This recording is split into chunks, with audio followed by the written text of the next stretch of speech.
அநீதிகளால் கட்டமைக்கப்பட்ட சமூகமாயிருக்கிறது. அதை சகித்து சகித்து எதிர்க்க துணிவில்லாத சகித்து என் இன சொந்தங்கள் அடிமையாகிவிட்டார்கள். அதிலும் கொடுமை, நாம் அடிமையாக வாழ்கிறோம் என்பதை தெரியாத அளவிற்கு அடிமையாகி தெரிகிறது. கொலை, கொள்ளை, கற்பழிப்பு, பாலியல் வன்கொடுமை எல்லாம் தெரிகிறது. தெரிகிறது ஊழல் தடுக்க முடியவில்லை, தெரிகிறது லஞ்சம் தடுக்க முடியவில்லை, தெரிகிறது கண்ணு முன்னே வளங்கள் களவு போகிறது, தெரிகிறது தடுக்க முடியவில்லை.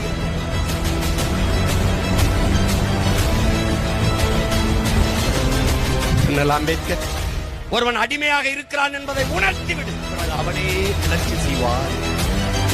இதைத்தான் 15 ஆண்டுகளாக நீங்கள் பெற்ற பிள்ளைகள், உங்கள் உடன் பிறந்தவர்கள் 15 ஆண்டுகளாக நான் அடிமை, நாம் அடிமை என்பதை உணர்த்திக் கொண்டே வருகிறோம்.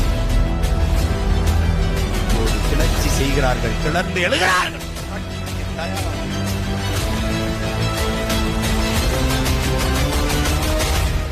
புரட்சி என்பது என்ன? அது ரத்தம் சிந்தும் வன்முறையாகத்தான் இருக்க வேண்டும் என்பதல்ல. அது துப்பாக்கி தோட்டாக்களை கொல்வதும் அல்ல. பிறகு எது புரட்சி? இந்த புரட்சியிலே தனிநபர்கள் வஞ்சம் தீர்த்துக் கொள்ள வாய்ப்பே இல்லை. அப்ப எதுதான் புரட்சி? வெளிப்படையாகவே அநீதிகளால் கட்டமைக்கப்பட்ட இந்த சமூகத்தை முற்று முழுதாக ஒரு புதிய சமூகம் படைப்பதுதான் புரட்சி. திரும்ப திரும்ப நாங்கள் செய்வது கட்டிய கட்டடத்திற்கு வெள்ளையடிக்க வந்த சீர்திருத்தவாதிகள் அல்ல. நாங்கள் அந்த கட்டடத்தை இடித்துவிட்டு மறு கட்டடம் கட்ட வந்த லட்சியவாதிகள், புரட்சியவாதிகள்.